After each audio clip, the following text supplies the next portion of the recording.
You know, everyone keeps saying stress is killing us, that we need to avoid it, escape it, detox from it. Well, that's not the whole truth, because believe it or not, stress is not your enemy. In fact, it's one of the brain's most powerful training tools. Let's unpack that. When people hear the word stress, they picture anxiety, burnout, sleepless nights. But biologically, stress is just your body's alarm system. It's what keeps you alive. You step on the road, a car honks. Your heart jumps, muscle tightens, brain sharpens. That's stress doing its job. Your brain sends a signal through the hypothalamus to your adrenal glands, releasing adrenaline and cortisol. You get more oxygen, more glucose, faster reaction. That's not bad. That's your survival mode.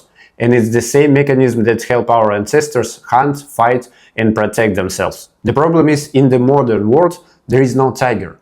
The threat is your boss, or your phone, or your thoughts at 2 a.m. And the system that was built for seconds of danger is now switched on hours, on even years. But here's where it gets interesting. Your brain doesn't just react to stress, it learns from it. And that learning process can either make you resilient or fragile. In a second, I'll show you how that works, and it will completely change how you see stress. Before that, quick pause. What's your biggest source of stress right now? Work, relationships, or maybe it's your own mind that doesn't stop spinning? Drop it in the comments. I really want to see what's on people's plates lately.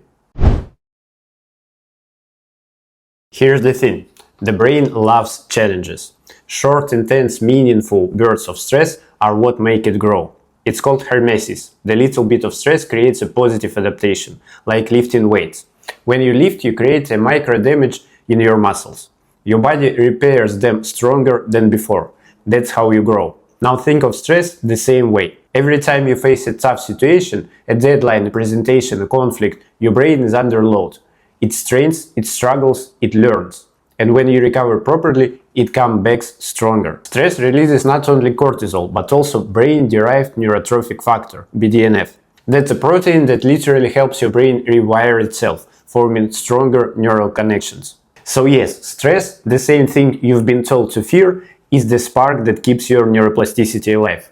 Without it, you'd stagnate. No challenge, no growth. But even the best athletes know when to stop adding weight, because the line between growth and injury is razor thin. And in the brain, that line is called chronic stress. Let's talk about what happens when you cross it. Now let's talk about the dark side. Because the same system that builds you can also destroy you if you don't control the load. When stress becomes chronic, your brain never gets the signal that the danger is over. Cortisol stays high, your hippocampus, the memory and learning center, starts to shrink, and your amygdala, the fear center, grows more active. You become jumpy, anxious, and tired even when you rest. You stop sleeping well, your energy crashes, testosterone drops, motivation drops, mood swings increase. In the gym, that's the moment when the bar gets too heavy. Your arms start shaking and your whole system says, stop. But in life, we often ignore that. We just keep pushing until something breaks. Sleep, immunity, relationships, focus. So remember this line, stress doesn't kill you, poor recovery does. Now the question becomes, how do you train your stress response the same way athletes train their body? Because if you do it right, you'll not only handle pressure, you thrive under it. Let's build that plan next. Let's build your stress workout plan. If stress is weightlifting for your brain, then you need a training structure. First, warm up. Just like you wouldn't start lifting cold, don't jump into your day at full speed. Do something to prime your system. A short walk, 2 minutes of slow breathing, sunlight, even a calm tea without screens. This tells your nervous system, we're safe, we're in control. Second, train heavy but smart. Take on challenges that push you, projects, goals, new skills, but keep them time limited. Think of 60 to 90 minute focus set during the day. When you hit that window, lift heavy mentally. Give it your full attention. Then rest. Third, cool down. Your brain needs a signal that the set is over. No one keeps lifting forever. That's what most people miss.